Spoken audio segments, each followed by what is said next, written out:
Hi guys, तुम्हा सर्वांना मकर संक्रांतीच्या हार्दिक शुभेच्छा. आय नो की शुभेच्छा द्यायला खूप उशीर झाला आहे, पण आज खूप खूप हेक्टिक दिवस गेला. सकाळी लवकर उठणं, त्यानंतर सगळं आवरणं आणि नंतर पुरणपोळ्याचा स्वयंपाक, त्यामध्ये खूप वेळ गेला. आणि नंतर मग संध्याकाळी सवासिनींसोबत जाणं, त्यांच्यासोबत हळदी कुंकू लावणं. आपलं महाराष्ट्रांचं हेच एक छान आहे की बाबा आपल्याकडे कोणताही सण असू दे, काही असू दे, छोटंसं स्पिरिच्युअल जरी काही असलं तरी आपण पहिलं सवासिनींना बोलवतो, त्यांना हळदी कुंकू देतो.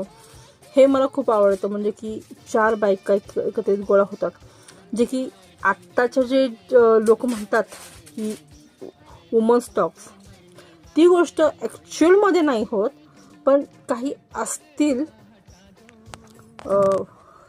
किती पार्टीज आंटीज ज्या अशा पद्धतीने एकत्रित येऊन एकमेकींबद्दल, माझ्या सासूने असं केलं, माझ्या सासूने असं केलं, अरे बघतं त्या शेजारची पोरीने असं केलं, त्या तिच्या पोराने असं केलं, असे जे सांगत असतील त्यांचं मी म्हणते खरंच ऐकून घेऊ नका. हे कसं आहे ना, आपल्या डोक्याला शॉक आणि दुसरं होतात रॉक.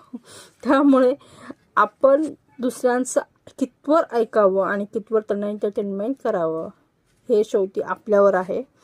त्यामुळे आज तिळगुळ खा आणि गोड गोड बोला, असं मी म्हणते. आणि नक्कीच की यापुढे कोणीही येऊ दे, प्रत्येकाला फक्त एकच सांगायचं की येताय या हळदी कुंकू घ्या. ह्यांनी काय केलं, त्यांनी काय केलं, ती काय म्हणते, ही काय म्हणते, याबद्दल मला काहीही सांगू नका. माझ्याकडे लक्ष्मी रूपात आलात, लक्ष्मी रूपात तुमच्या पायाने आलेली माझ्या घरातली लक्ष्मी स्थिर माझ्या घरामध्ये राहू दे, असं म्हणून त्यांचं स्वागत करा. आणि त्याचसोबत त्यांना मस्तपैकी थोडंफार चहा पाणी काय देऊन आता बाय बाय करा.